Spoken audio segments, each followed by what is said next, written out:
Hi, I'm Deborah Holtschiff, editor of Michigan Today.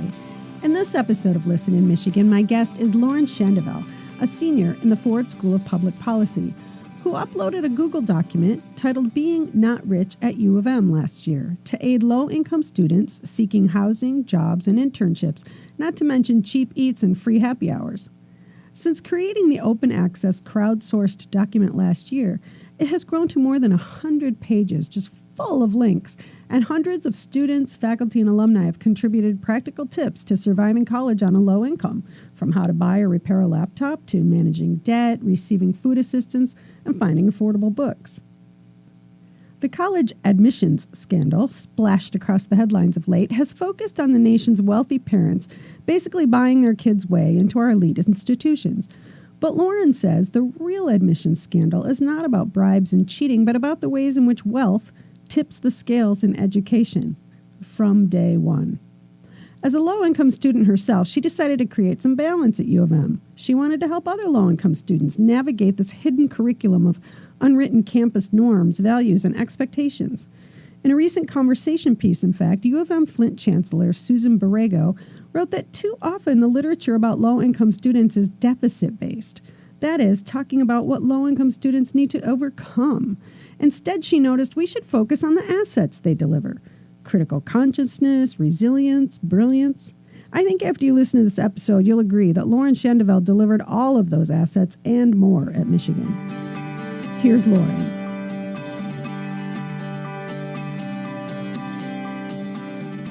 A lot of these kids on campus think that, their status here or the fact that they're here is purely the result of hard work. And they can sort of tout that over low-income students who already feel sort of alienated and left out and like they don't belong here. And it's not intentional, but, I think it's a societal thing where we attribute wealth to merit and like poverty to personal deficiency. Poor people are seen as being less than. And it's no different on campus where you have very high-income students who have had a lot of privileges saying, oh, but I worked so hard and it was like all the result of my hard work. Mm-hmm. And that's why I'm here. That's why I deserve to be here. And a lot of the times that results in pointing the fingers at low-income students and students of color and students who are on this campus who are deemed, quote-unquote, affirmative action cases and are made to feel like they don't belong here when they've actually worked really, really hard and haven't had those advantages. I remember when I was a freshman and talking to so many of my low-income friends who were first arriving on this campus, they didn't know why they felt so left out and alienated. Like, they didn't realize that it was their socioeconomic background. They got here and they were like, everyone's so different from me. They've had this really great education. They go on all these fancy trips and can afford all these fancy things, and I just don't know why I feel so left out. And so being able to name that and say, like, no, it's like actually disparate class backgrounds, mm-hmm. and like there's a reason for that, and that's not something that you should be ashamed of, is something that's really important for those students. I'm of the opinion, like being a low-income student myself, that low-income students work so hard to get into elite colleges because you have so many students I can speak for this campus, but I know that it's the case on other campuses as well, where kind of their entire lives they've been goaded in the direction of higher education. Either their parents were alums or they went to a really good high mm-hmm. school that had great college counseling, mm-hmm. and the counselors were telling them that they can go to these elite places, whereas low-income students haven't had that experience growing up. And so they really pushed hard to get here, sometimes without help from anyone. So I take great pride in being a low-income student and knowing that a lot of my hard work was hard work. Right, not to undermine the hard work of high-income mm-hmm. students, but I feel like there isn't much acknowledgement that goes toward the privileges that some students have because the education system in America is so unequal. Yeah. So I've really adopted the term low-income and working class as a point of pride for me, and I hope that others can do the same. Have you found that having created this guide and distributed it and it has become a thing, has that helped kind of a little more understanding on campus? Like, do you feel a shift has been made, or is it just same as ever, but there's more information out there now for low-income people?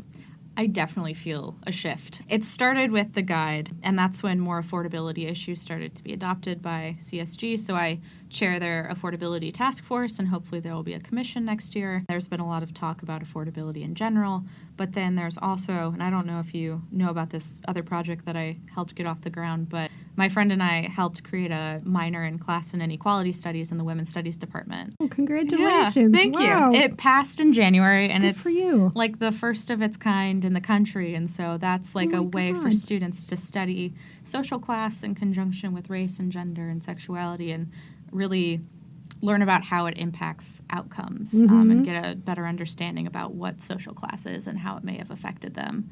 So all of those conversations have sort of happened while I've been here, which has been great. So often we get so caught up in diversity as being a racial thing or a religious thing. We forget. And it's only recently that we've been really reminded it's economic as well.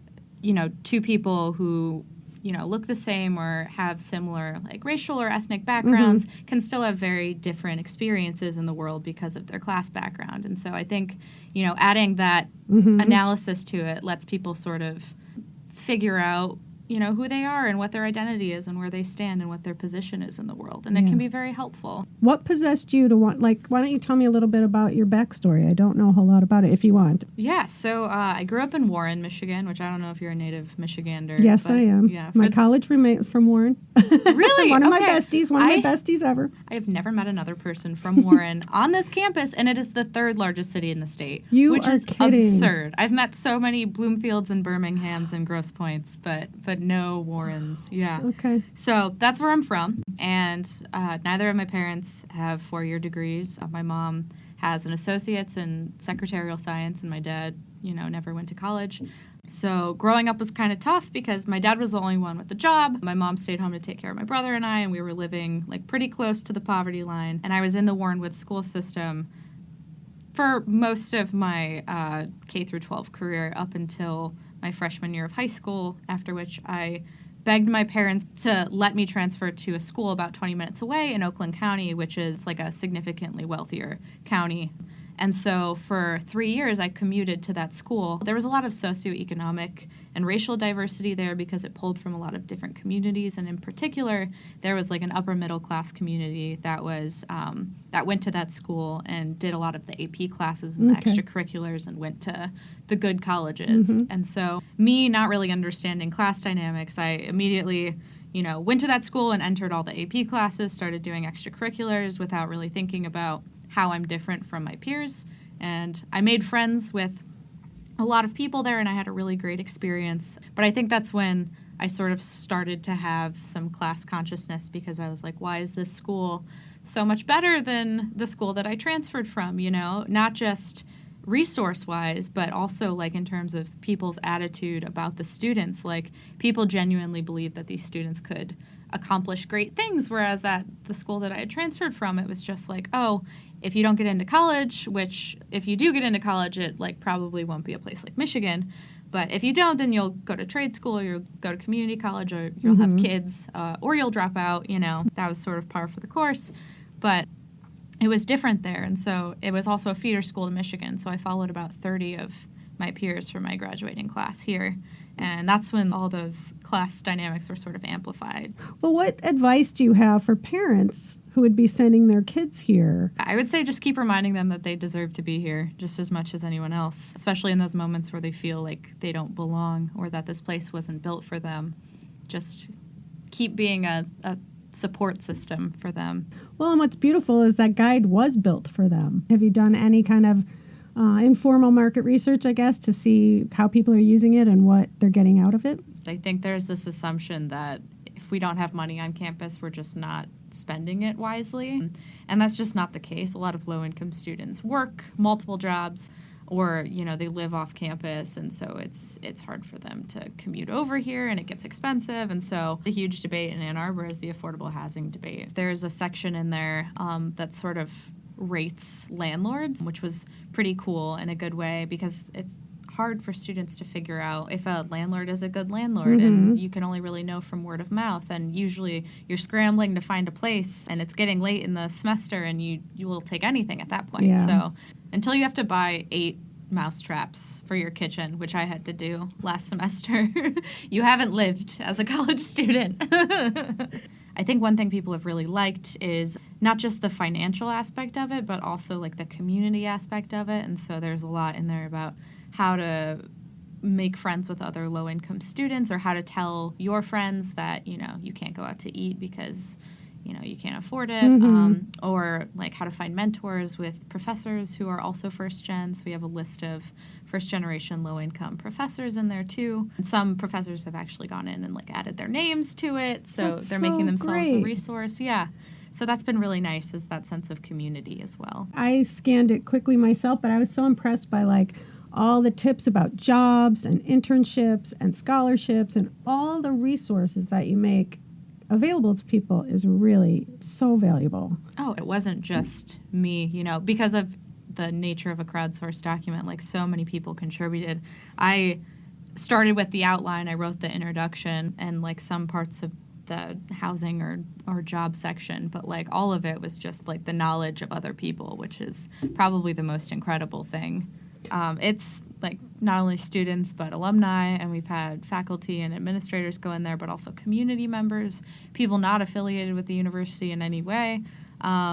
It's great. And so there's no way of tracking how many contributors we've had, but people go in there and they add little pieces to information, or they comment on things, or they, you know, will add entire sections. And so it's been really great. What about for you? What little tips have you discovered in there? I mean, is there the greatest, like, cheapest lunch in town, or like stuff like that? Yeah, like there are some great happy hour specials that I've definitely taken advantage of.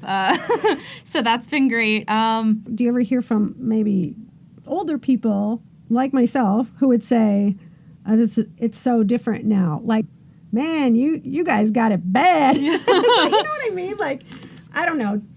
I'm trying to compare and contrast like what students face today versus what they may have faced like in the 80s or something like that. I appreciate people saying like, you guys have it bad, because a lot of the feedback that I've gotten, especially as the news of the guide has sort of gone national, is like, well, when I was in college, I just worked through it and it was fine. Like, why can't you do it? Stop whining, you know? And so I appreciate an adult who's willing to say, like, it was so much cheaper when I was your age. You guys really are screwed. Because I'm like, yeah, you're right. We are. And I would rather have that discussion than try to convince someone that we're not whining. It's just excessively expensive, like, and totally unattainable for people who don't have the money to go to college.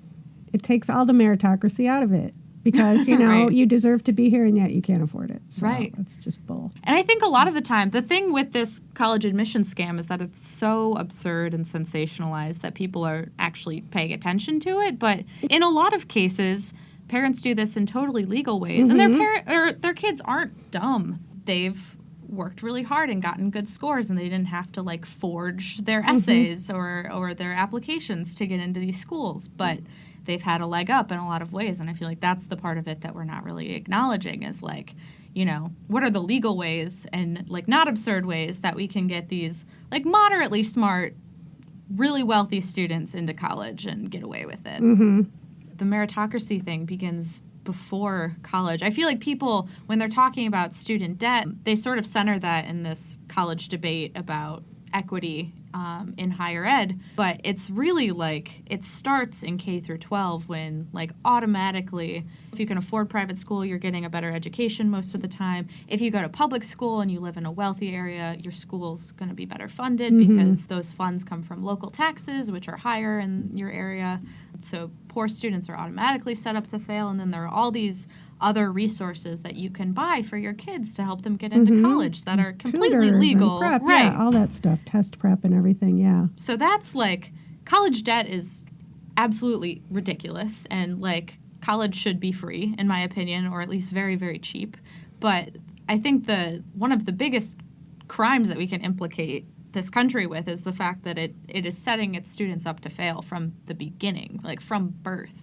And so I think that's also a very key component, too, is like who's getting into these universities, who's applying, who's qualified by virtue of like these standards that they've set up, and, you know, who's left out.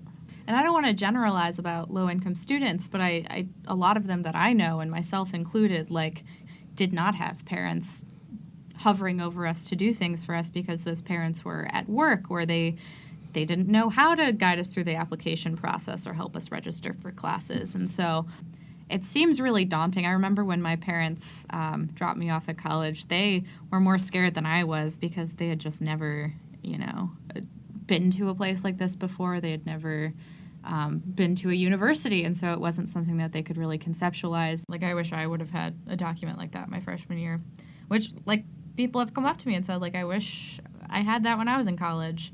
And it's a really great feeling to know that, like, you helped create a resource that a lot of people can benefit from in that way. And then you've already transported it to where? Princeton or somewhere? Who else is using it? It's been picked up by UT Austin, University of Nevada, George Washington University, University of Arizona, like places all around the country. But there are others that I just don't know about, which is fine. I didn't copyright it, and I don't want to. Yeah. So please spread the word. Keep doing that. Well, you heard her. Start spreading the word. She's also produced a single-page document, Being Not Rich DIY, to tell fellow students how to write their own Not Rich guides. Well, thanks so much for listening. You can find more Listen In Michigan podcasts at Google Play Music, iTunes, TuneIn, and Stitcher. Search for Listen In, Michigan. You also can find episodes at michigantoday.umich.edu. Just click the podcast tab on the top of the page. That's it for now. Till we meet again, go blue.